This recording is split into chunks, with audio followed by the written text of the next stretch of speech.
It's Jay. Welcome to Mvskoke Radio, your weekly source for tribal and community news, interesting guests and discussions, plus a local events calendar.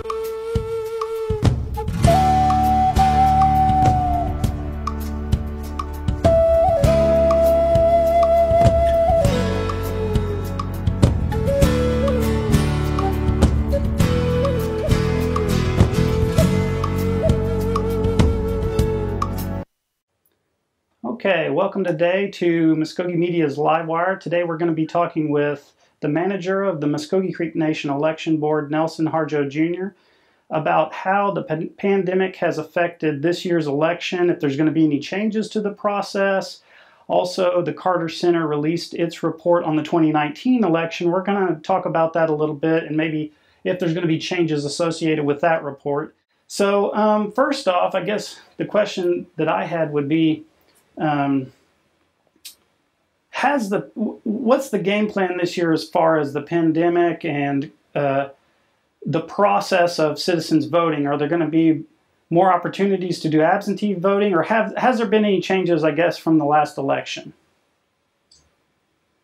There hasn't been a significant change in the overall election setup. What we were hoping, what was going to happen, it looks like it is happening now, is that with more and more of our citizens and just the general population getting vaccinated with the COVID-19 vaccines, that it looks like we're going to be able to proceed as normal to a certain degree. But we are going to implement like safe space and PPE at each in-person voting location.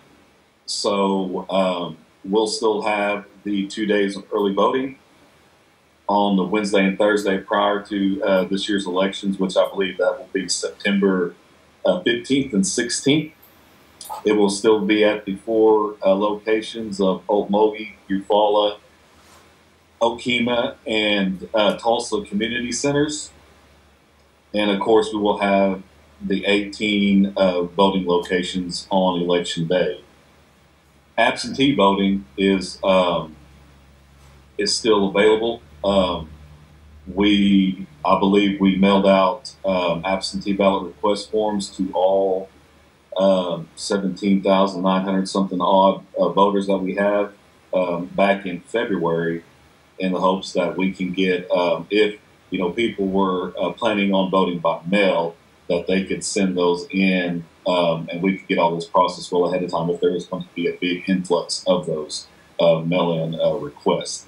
So we did that a lot sooner than what we have in past elections, and we're hoping that if people feel that that might be the safest way for them to cast a ballot, then they have every opportunity to do so through the mail.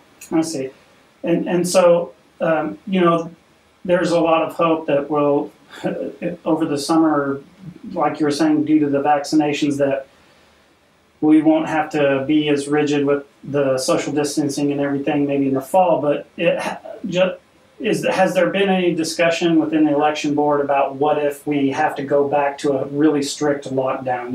If we have like a fall surge, like what have those discussions been like? Yes, we had talked with a few of the council reps as far back as November, December in 2020 to say, hey, if this thing is not going, if this pandemic is going to be ongoing and God forbid if it gets worse, we might have to go to an all mail-in vote in order for everybody to be able to vote safely and everybody have the opportunity to vote. And along with that, we were going to discuss, okay, now if this is something that we have to do, well, then we're also not only going to talk about just, making that a mandatory thing of people having to mail their ballots in, but we're also going to have to look at maybe increasing maybe the mail-out times, and maybe even looking at pushing back the times that we can allow for these things to come in to be accepted. Because if that's the way that everybody's going to have to vote, then, who knows how many mail-in ballots we might have gotten, if that was going to be the case. And if, like I said, God forbid, if things do start to trend back in that direction, I know those discussions has already been had, because at the end of the day, the thing that we want to happen is everybody to still have the right to cast, their vote for our elected leaders. So whatever it is that we have to do in order to make that a reality, that's what we're prepared to do. That sounds good. I want to also mention to everybody that's watching the stream right now, if you have a specific question for the election board or Nelson, just pop it into the chat and we'll ask it directly to them. Let's talk a little bit about, has there been any process changes outside of the pandemic? Is there going to be anything new that we're going to see this election as far as ways to vote or anything other than what we've already talked about? I can't think of anything without thinking of like specific details and things like that at the moment that we really have. I just know that some of the other questions that you might have might, bring some of those things out as, I got as you. we get further into the report. If you want to move on into the report, just for the audience, the Carter Center, who internationally, they monitor elections all over the world, and they make recommendations for securing the process more and giving more people access to the vote and making it more transparent and et cetera. They came in and observed the 2019 election at the Mvskoke Creek Nation, and over, I guess it's been, now it's 2 years, they've compiled their final report. And the link to that report is in the description of this video if you want to go check it out yourself. And it has a section that has recommendations for the legislative branch as far as laws and things that they recommend could be changed. And then it also has a section for the election authorities, what changes they could see and recommendations they want to make. And I wanted to talk with Mr. Harjo about this and just say, have you had a chance to look at the report? What did you think of the process also working with the Carter Center? What was your personal impression of that? To be honest with you, they were a lot more laid back than what I had anticipated. I was kind of the impression of just hearing, a lot of the places, locations that they had been to, that this team that came in was going to be, pretty hardcore, so to speak, straightforward. But they were very professional, very friendly, very inquisitive, because they didn't want to come in thinking that, or given the impression that they were the experts, in our own with our own election laws. So that they're a very good group and easy and very easy to work with. That was my impression. Have you had an opportunity to look at any of the recommendations in the report? I know, I just sent it to you earlier, but I wonder, what do you think of the recommendations? And there's some stuff that I have highlighted, but what was your impression of the recommendations? Yes, matter of fact, the group leader, Miss Brett Lacey, she emailed me the report before they published it to on their website, and she said, we'll be posting this, here in a day or so. So just to let you know, but here it is, because we've been asking for it ourselves, but the board has, okay, what do they have to say? So I've got to read through quite a bit of it when I first received it. I've looked at it a couple of times, since then, especially whenever the board talks about it in its meetings. But my overall impression of the report is it's pretty fair, and it is an objective report because the Carter Center receives no funding from the entity that it is observing. So they have their own fundraisers and federal funding sources that funds that operation and allows them to go out and do what they do. So it is a very objective third-party view of how the elections, are taking place. So, from your standpoint, some of the recommendations were made. One of the first ones the first one on the list is to strengthen the election manager's office in administrative and operational terms to increase the local ownership of the process. And then it says, while vendors may be necessary for some components of the process, providing additional resources to the office of the election manager will help ensure consistent Mvskoke Creek ownership of all aspects of the electoral process. What do you take away from that? And has the board, is there going to be a push for more power put into the election manager's office or more funding to make these recommendations happen? Have you heard anything along those lines? Yes, matter of fact, we've already made quite a few of those items in that one recommendation a reality. We were able to garner a small portion of the COVID-19 funds, the relief funding that the tribe was granted last year during the major part of the pandemic. And we went out and we purchased our own election setup. So what this does is, whenever the Carter Center recommends taking a more, an authoritative approach to its own elections, we have done that by getting our own setup in lieu of relying on a single source vendor to come in and to provide the equipment, provide the systems to run that equipment, things of that nature.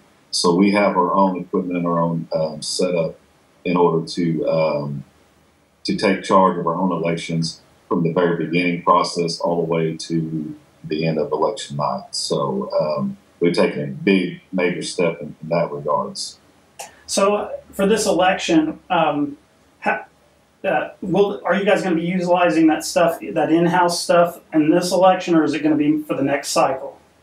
It will be for this election. So how much external process, I guess, or companies are you guys going to use? Is it going to get drastically reduced, or is it going to stay? Are you guys going to run like them as a fail-safe and then run internally? Like how's that going to be broken up? If you can talk about it. Yeah, most definitely. So we, of course, and just so that way everybody can understand, this process is that, we didn't go and develop our own machines. We didn't go and we didn't, build our own machines. But there are several election vendors out there that supply several different states and counties with ballot tabulating devices. And that's how, these devices, scan the ballots, and that's how you get your results for each election. So we went with Hart Intercivic, who is based out of San Antonio, Texas. Matter of fact, Hart supplies the entire state of Oklahoma with voting machines. And what we have is we have the latest version of those tabulating devices. So it's a very reputable company. Matter of fact, I believe they also do business with the Cherokee Nation, with the Osage Nation as well. I believe they were doing business with a few other smaller tribal nations here in the state of Oklahoma. But so they're very familiar with working not only with elections the size of the state of Oklahoma, but they're also used to working with elections that are more the size of the voter participation Cherokee Nation, the voter participation of the Osage Nation, which we would fit right in there, amongst those two. So we went with them to get the tabulation devices, the software and the system to support those things. But we're also using a local vendor here out of Tulsa, Oklahoma, that is going to be developing the ballots for the absentee packets when we get ready to mail those out. So we're still using outside sources in that regards to develop certain things for us. But as far as ownership, and what the Carter Center is more focused on in this particular recommendation is that we have the ability to start the process ourselves instead of giving all our information over to somebody else and saying, okay, you guys get everything ready for us and we'll see you on election day.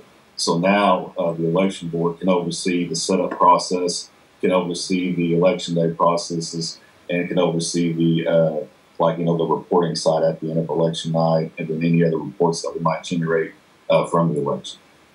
So my next question on that front too, it would be, one of the things that's recommended from the report for everybody, the citizens and the election workers and the observers, is more training and more ability to train. And so with the process you guys are doing now, like what's happening on that front? Is there like a big training push happening now, or is it going to happen in a few months? Where are we at on that front? Yeah, matter of fact, I'll be honest, we haven't got down a particular date as of yet, because we started advertising for the precinct committee positions this past month. So first things first, you got to have people, or we need to know we have enough people to actually move forward, with training, specifically, the workers themselves. But the training sessions that we are going to offer themselves are open to the public. We've tried to make that known in years past and elections past. I'll try to make that more of a point moving forward, that anybody that wants to attend these training sessions, they are open to the public. So that way, our citizens and voters can get more familiar with how the process itself takes place. We haven't really, like I said, nailed down the training dates just yet. But that in and of itself is a big major change, because in years past and elections past, we've only offered a one training session, very close to the election, so that way, in hopes that the election workers retain a lot of those the training, the different procedures that we shared with them. But this time around, we're going to try to offer multiple training sessions, so that way we know our workers and anybody else that attends the trainings is really educated on the processes as much as we can possibly get them educated. Well, a thought occurs to me just right now while we're doing this. The training sessions, if they're open to the public, is it all of the information in there public information, I would assume, how the process works, or is there stuff that needs to be, kept only for people who are going to actually do the work? No, because really everything that we do, everything that in the way that we train our workers, and everything that we educate them on is the vast majority, if not all of it, I would assume, I would have to say all of it, comes from Title 19.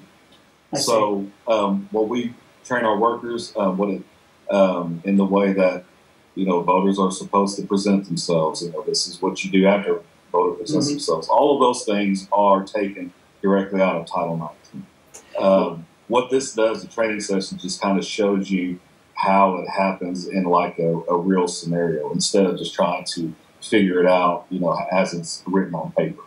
I see. Well, the idea that occurred to me is, and we can probably talk about this when we're not live streaming, but something that might be cool is we could do a training session through, on Mvskoke Media, just like how we're doing this. If it's something that is public knowledge and everything, and then also any citizen could go and see what we're doing here, so they would have, we could try to build that understanding of the process. It just occurred to me because you were talking about the public meetings and how we need to get the word out for people if they want to be precinct managers or even poll workers or observers. And we would love here to facilitate anything we can do with that process.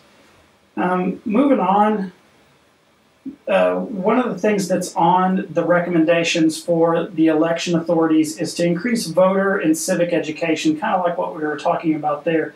How big a part of that, or have there been discussions on the election board on that topic? And what's your take on that as the election manager or the manager of the election board? Is this how big of a problem do you think that it is, the understanding of the process?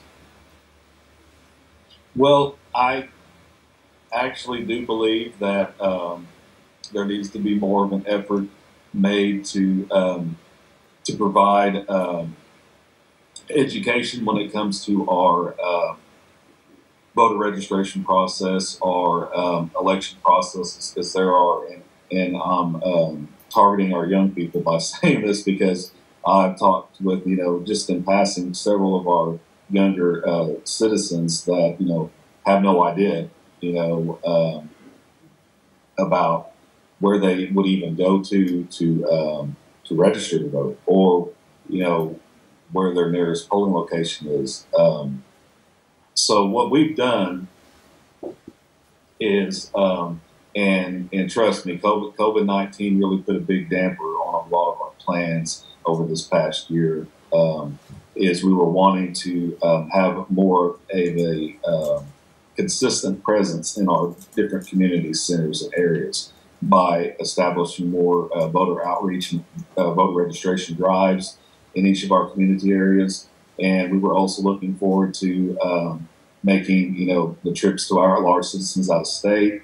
But unfortunately, COVID-19 put a big damper on a lot of those plans as far as the voter registration drives themselves, and actually getting to get out there and to meet with our citizens in almost like a one-on-one setting, which I think is very important because, what I might paste out there on social media, even though it's out there, not everybody might understand it the same way, or, maybe we're not explaining, things in a certain light to some people, and we might have to, explain it in a totally different way.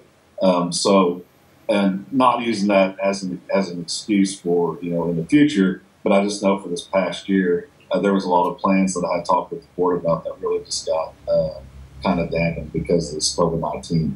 But moving on into the future, we have started to talk with and started some cooperation with the Citizenship Office on getting a focus on our younger citizens. Not trying to be morbid here by any means, but just the aging population of our existing voter population. And we're starting to see where not only COVID-19, but other things that are starting to take away our citizens, and all of our citizens passing away and moving on.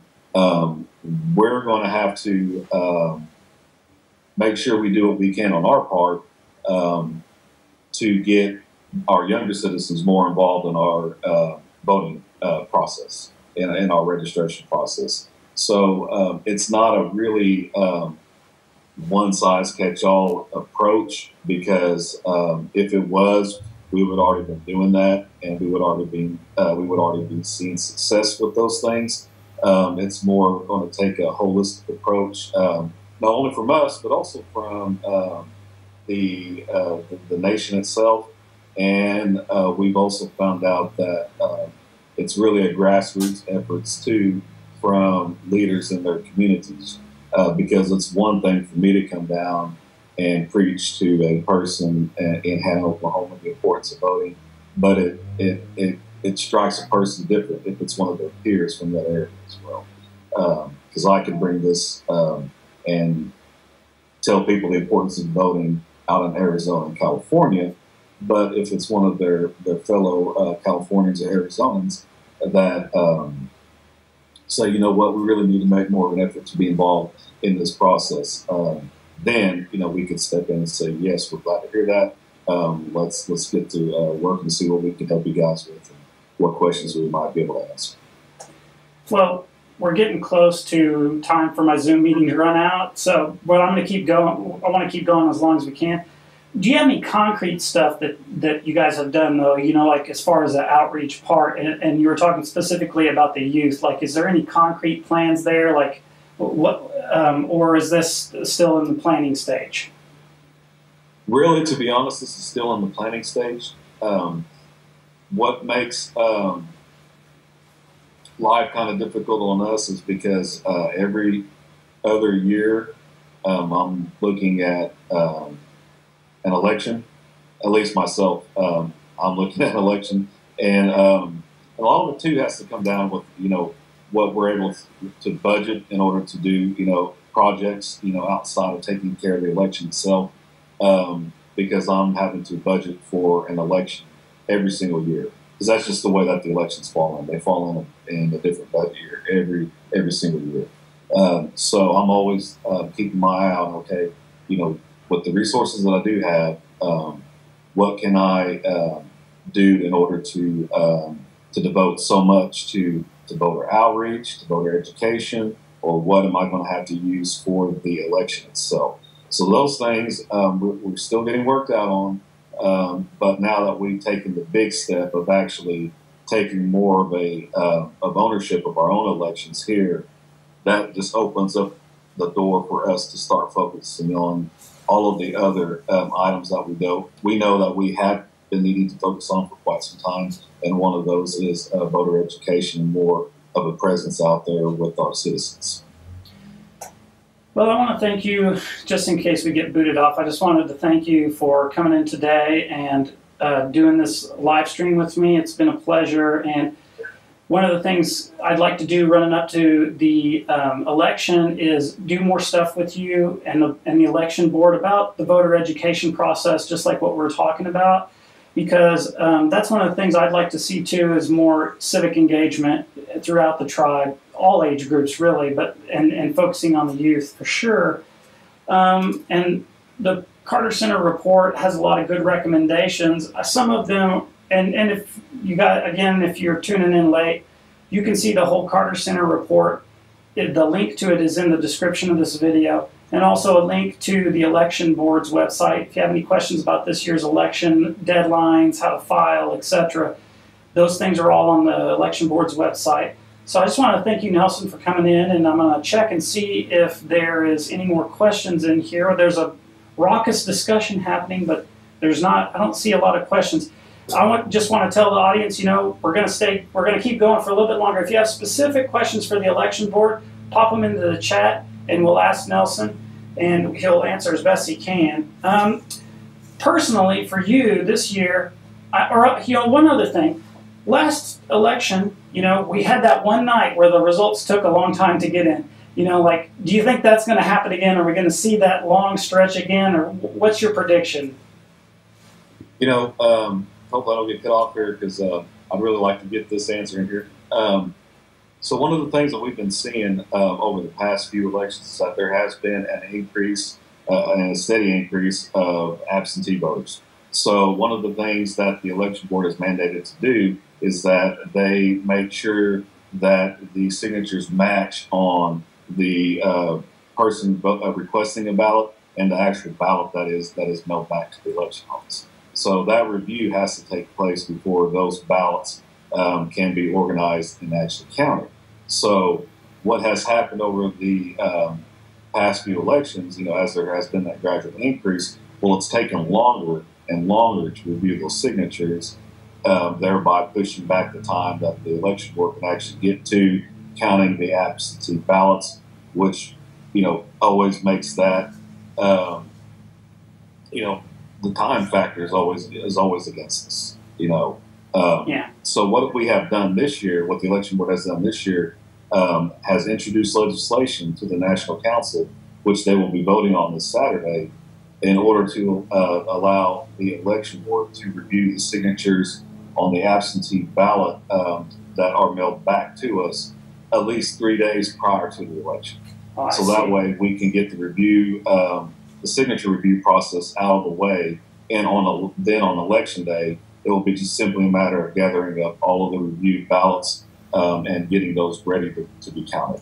So hopefully we can get the, what that will do, I say hopefully, what that will do is that will allow us to get the absentee ballot count ready. And so that way by 7 o'clock we can get that posted. And shortly after all of the other precincts start to close at 7 and start to report back their results, we can get all this done in a very timely manner. So Well, speaking of that legislation, then, how confident are you that the legislation is going to pass? Have you heard anything from the council, or what's your feelings about it? Well, believe it or not, what the election board does anytime that it's going to introduce legislation or make recommendations to the council or what they might see needs to be changed with the law itself in order to help progress the election process, is they will have a discussion with the council first on what their thoughts and opinions are if they were to introduce, said piece of legislation. Mm-hmm. Once a general consensus has been made that this is, is something that the council could support, then they will submit that piece of legislation to the council in order for them to take that up in a formal setting in order to pass it, and to put it up for a vote at the regular session. So we followed that same procedure with this piece of legislation. The initial meetings that we had with the Hugh Committee, they seemed to like this and they thought it made sense. So taking the opinion of the Hugh Committee members, we introduced this formally to them this month, and it passed with the due pass by all the committee members, and they had no questions or concerns. I've listened in on the planning session just to see if there was anybody that had a question or concern about this particular piece of legislation. None of the council members seem to have any questions or concerns about it. And usually when it gets to that point, you have that feeling that more than likely it has a good chance of passing during a regular session at the end of the month. So I'm looking forward to this legislation passing. That's what I believe will happen. Okay. But we'll have to wait till this Saturday to see if that will become reality or not. Well, we'll let you know. So I've pretty much covered everything I needed to cover, and I don't see any questions for you in the chat. This year's election, hopefully will go smoother than the previous election. And I want to thank you again for coming on. And I think, is there anything you'd like to add? Is there anything you'd like to tell the citizens at this stage of the game for this year's election? Yeah, we're still looking for precinct workers. All of that information is on our website. So, don't be shy. Just and if you have questions, call us. That's probably what I tell everybody. If they have a question about anything, just call us. Because if there's a problem or if there's a concern that our citizens or voters may have, we don't know how to address it or if there is a problem unless they call us and tell us or ask us. So if they have any other questions, they can go to our website, and find a lot of information on there. And as always, the elections for this year, September 18th is the primary election day. September 15th and 16th will be early voting for the primary. And the general will happen November 6th, I believe. It's that first Saturday in November. And we'll have early voting that Wednesday and Thursday before the general as well. Well, thanks so much, Nelson. Again, all the information about the election this year, you can click that link in the description of this video to go to the election board's website. And I look forward to chatting with you again about the election a little bit further down the year, or if you guys want to do any of those online trainings or anything, we could host stuff and get all the word out and all of the training and talk about the process more in depth. But Mado, for coming in today, sir. All right, yeah, in God. Welcome back to Mvskoke Radio. We have three guys who came in today to talk about the rebranding, and I'll probably fire some other questions at them while I got them here. First of all, we are Jason Salzman, who is now chief of all the PR for the Mvskoke Creek Nation. Kyle Lee, who's what new title now? Yes, I'm the Director of Marketing and Tourism. Okay, and then the always faithful Brian Underhill, who's been getting a lot of TV coverage lately. Thank you, Gary. All right, we have noticed the other day where you were announcing the rebranding of the Mvskoke Creek Nation. So let's start with that one, the term rebranding. Who wants to tackle that? I'll go first. I think that rebranding may be a little bit inappropriate. I would say it's an additional branding. It doesn't replace anything, or it doesn't remove anything. And so I think when we say rebranding, maybe we say a do-over, or we're starting from scratch, or anything like that. So I think maybe the first thing was, for us mainly, was ever since last July with the historic Supreme Court ruling, the eyes of the world are on the Mvskoke Nation. Those eyes come from the media, outside people, going, what's going on there? We hear about this historic win for sovereignty, but also we look at the Mvskoke Nation as we don't know them, don't know what they're about, everything like that. But also, forever, you could see Mvskoke, as you said, parentheses, Creek, Nation.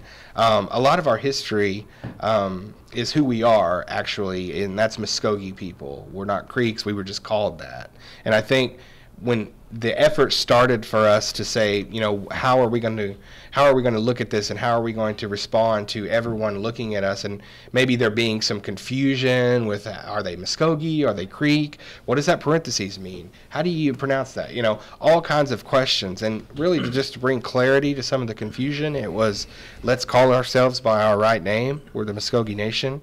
It doesn't replace the Mvskoke parentheses Creek Nation in the Constitution. That's a protection of the Constitution for that to be the official name used in government documents, government correspondence, legislative action, proclamations, executive orders, things like that.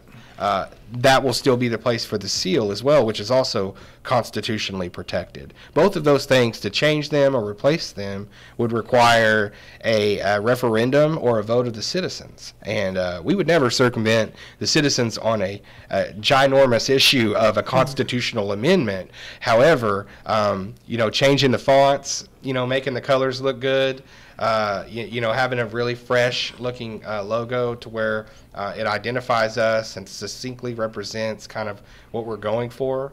I think that if you get into the weeds a little bit when you say let's get 90,000 opinions on a logo, you'd never get a logo in that instance. So we feel really excited about it. We're very excited about it. We think it'll be something that, like everything new, will grow on people, and we'll begin to just sort of ease in and relax into this new brand, and we're excited about it. So that's all I have to say. And like Kyle? I said, like Jason said too. So if you look at the seal, it says the Mvskoke Nation. So that's what we chose to use that as far as this additional brand goes. And we also took the same colors from the seal. The green, the black, and the white are all from the seal. So, and a lot of times you'll see the seal and the new logo together in different places. And so they're meant to work together in certain situations. But also sometimes the seal is so complex in design, so sometimes it's hard to read it on certain applications. And so this gives us a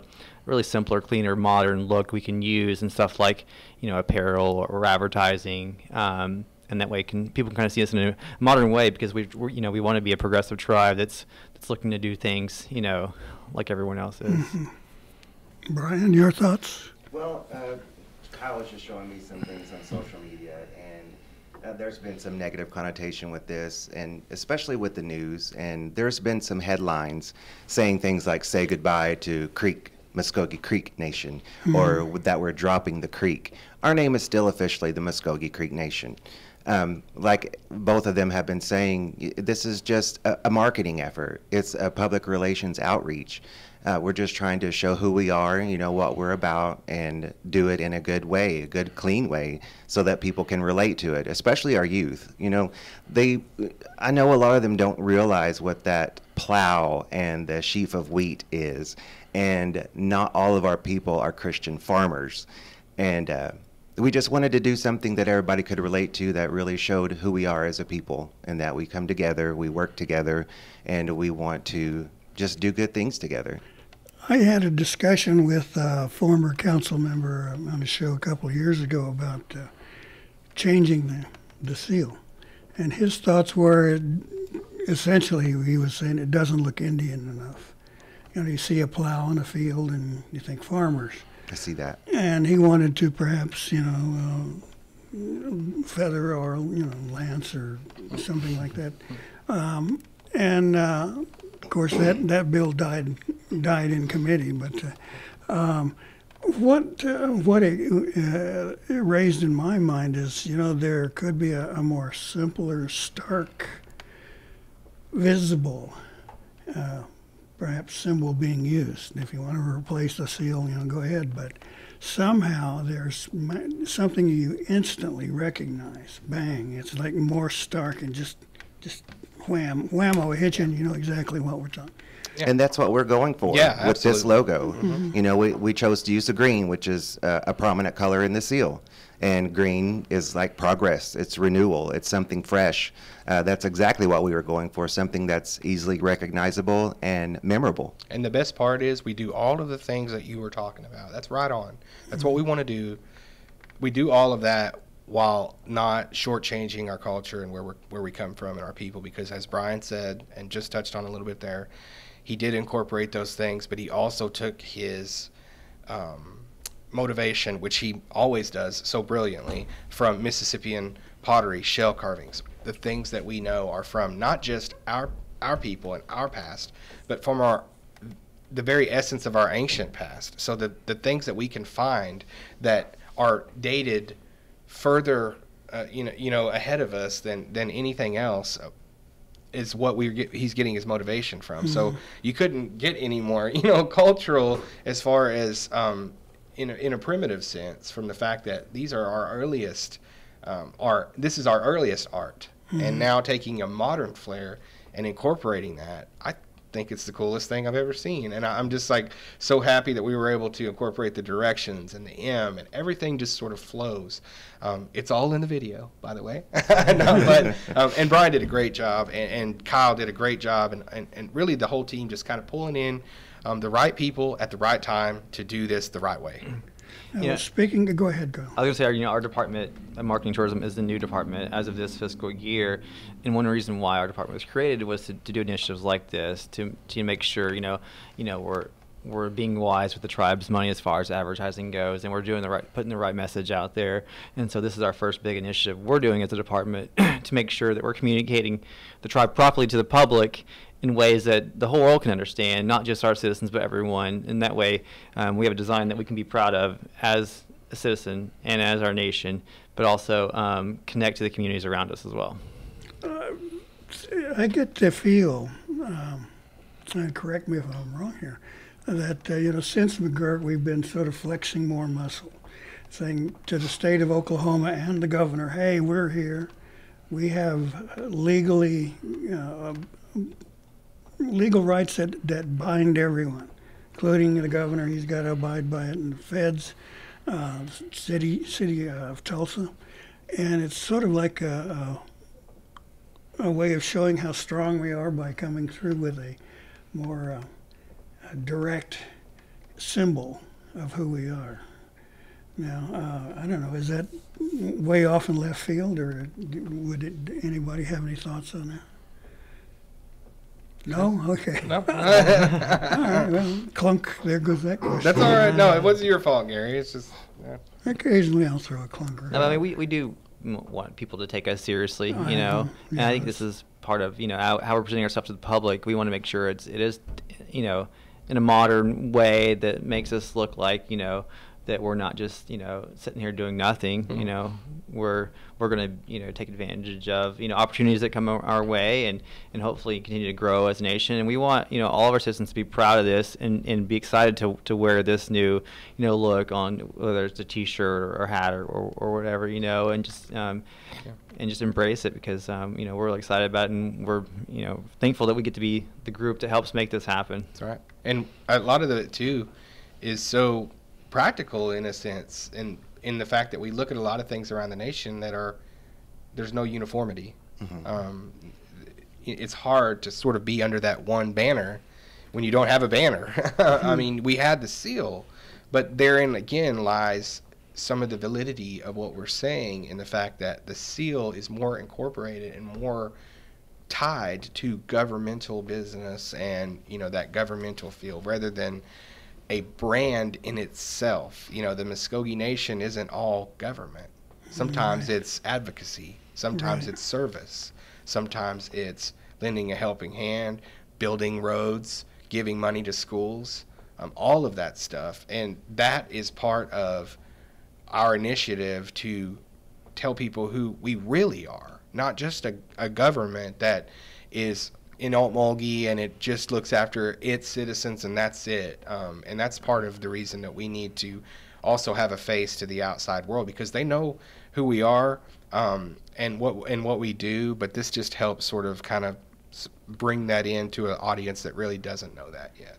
Well, particularly during this period, and we've seen the tribe really step up to the plate during crisis after crisis. I mean, economics, health, sovereignty, and the tribe has been there for, standing its ground, so, and asserting its presence. Yeah. Next couple questions. Where did this seal come from? Who designed it? What was the thought behind it? This is Brian on the Hill. I didn't design it on my own. I had some help. We're a team. As Jason and Kyle both said, we're a team. We work together. We all throw our ideas into the ring. And I just tried to incorporate all those ideas and put them together, just like I talk about in the video explaining the logo, that we used to be multiple different tribal towns with our own identity, but we came together to work together to defend ourselves. And so with this logo, that's exactly what we did. We worked together, we came up with a concept, and I tried to make that concept visual and also related it to, like Jason said, our Mississippian artwork from our people that existed prior to Christianity, prior to those missionaries, prior to Columbus and all those things. Use that and put it into a modern context, and hopefully to appeal to our youth, our people now, and just do something that represented our people in a positive way. What I got when I first saw it, the impression I got was it reminded me of the shell art. When they took different freshwater shell creatures, right, and then engraved and carved into them. Yes, that's exactly where we got the inspiration for that. Marvelous. That was just wonderful. Now, as you all were debating this change, what was the discussion around? I mean, first of all, you're going to make some people a little upset.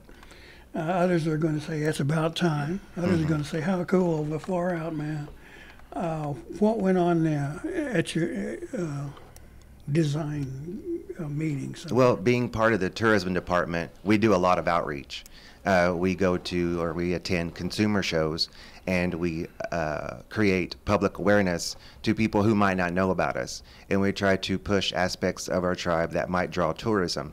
And so with advertising the Mvskoke, in parentheses, Creek Nation, it's kind of difficult to explain who we are. And people approaching our space at a consumer show don't exactly know who we are or what this is about. What is Mvskoke? What is Creek? Oh, I love Mvskoke. I go to Mvskoke all the time. We're not the town. and we're not just a random creek. What creek? What creek are you talking about? Creek tourism. And so that's one of the aspects that came into it, and that's one of the things that started it, was because we wanted a clear identity so that people would know exactly what we are and who we are. And someone commented on social media and said, if you were driving around or trying to find some place to go, if you saw something that said Mvskoke, parentheses, Creek Nation, are you going to go there? I don't understand it. I don't know what that is. I don't think I want to go there because, nothing explains to me what I'm going to do or what that is. And we just wanted to create a clear concept that people could understand or could relate to. Yeah, we felt like the tribe's name is the biggest challenge as far as communicating to the public, like Brian said. And so when we're looking for inspiration, we look, well, what's on our seal? And so it says the Mvskoke Nation. So we felt like that was the easiest way without having to have a parenthetical word in there in that name. Like go with what's been on there all along, right? And that's the most easily understandable. Really, we were going for something that needed no explanation, right? Exactly. And that's what we felt, that there was too much of that anyway with the creek and everything like that. Our people, like I said, they know who we are and they know what we do and what we stand for. This is more for an outside audience to really get a feel of a new era here and doing things that bring us into a more modern scenario with what we're doing as a tribe. And as we've said too, the other tribes have done it, and I think our citizens would agree. We are tired of being, one of those tribes that says, oh, we do this third or fourth. We want to be proactive. We want to be on the forefront, and we want to do things that other tribes look at and say, oh, well, they're doing that, and so we should probably look at that too. So I think we haven't reinvented the wheel here. We haven't taken away the seal. We haven't killed the Mvskoke Creek Nation name, or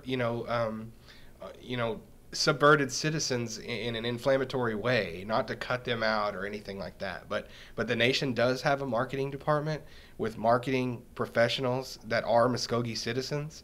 And we say we want our professional people to go out, get your degrees, get educated, use your expertise to come back and give to the nation.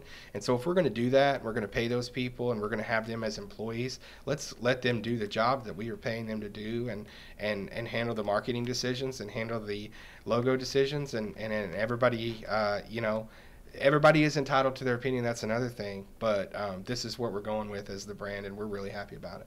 Well, let me take that a step further. Now, I guess early in the process, you had to sit down and take the yays and the nays.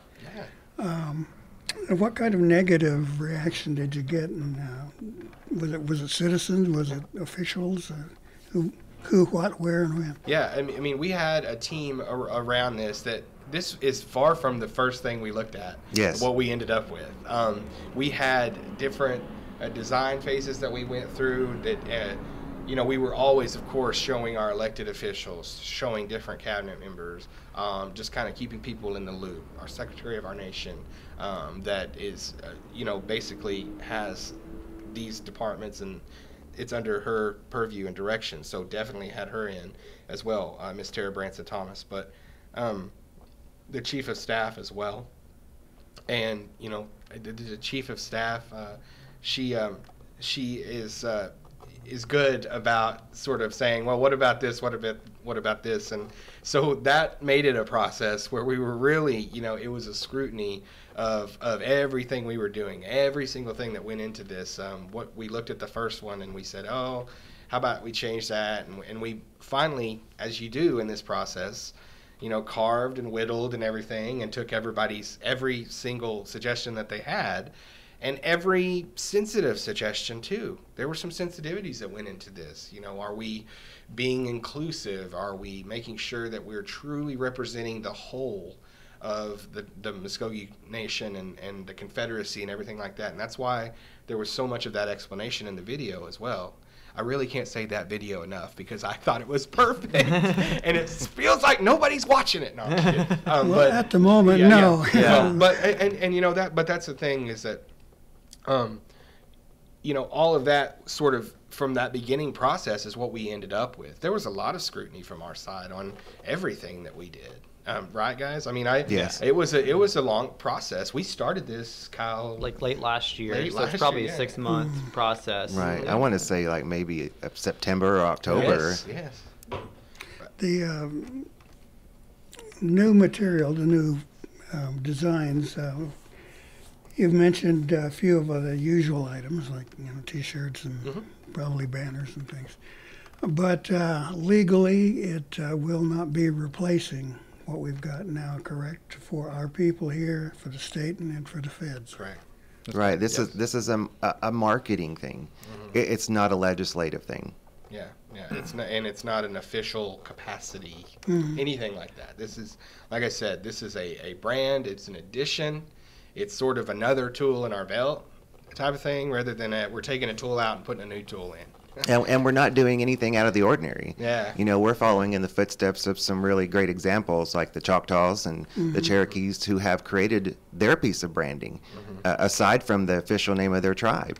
And it's been great for them. I think it has. It's really differentiated and led to them having that awareness and that recognition as, they're not just a quote unquote tribal government. I know that can be not, I don't want to say stereotyped, but almost pigeonholed. To Yes. think that it's just this one single thing that isn't very eclectic and have all this different, parts of it that move around and do things for the area. And so I think it's helped them immensely. And why wouldn't we emulate or want to be, emulating something a model that's worked?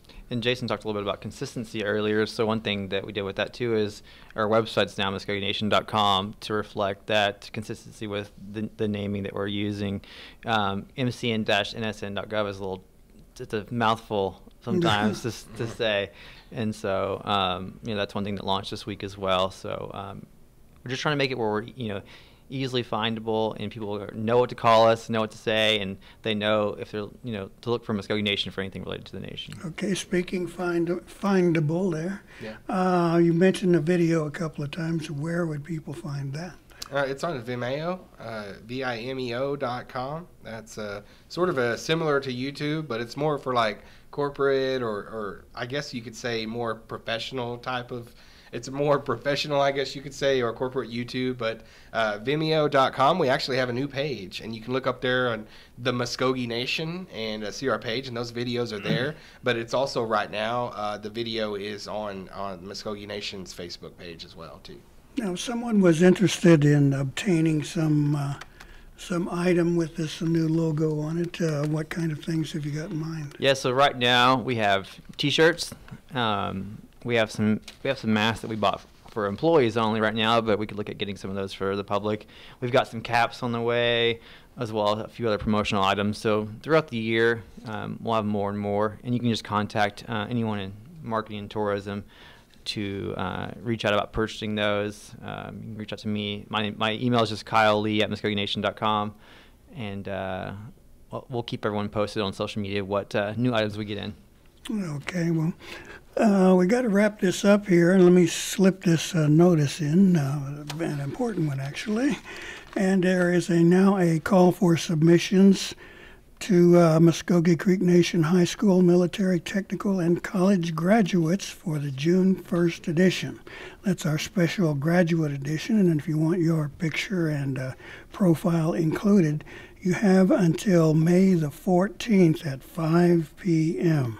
So we don't want to break any hearts or crush anyone's dreams there, but Friday, May the 14th at 5 p.m. is the deadline for the special June 1st print edition. And let me tell you here, late profiles will not be accepted. You just have to think, well, we had their shot, but we missed it.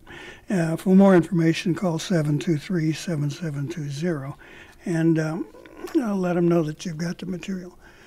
All right, let's get out of here. We want to thank our gentlemen here, Kylie, Jason Salzman, and Brian Underhill, for talking about the new branding program going on with the Mvskoke Nation. We appreciate you all being with us here today. Mado Mabo Hedgetscut.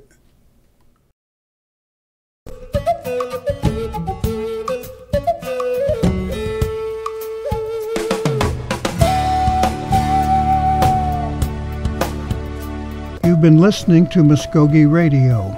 Join us again next week for more local, tribal, and community news and updates. Mado.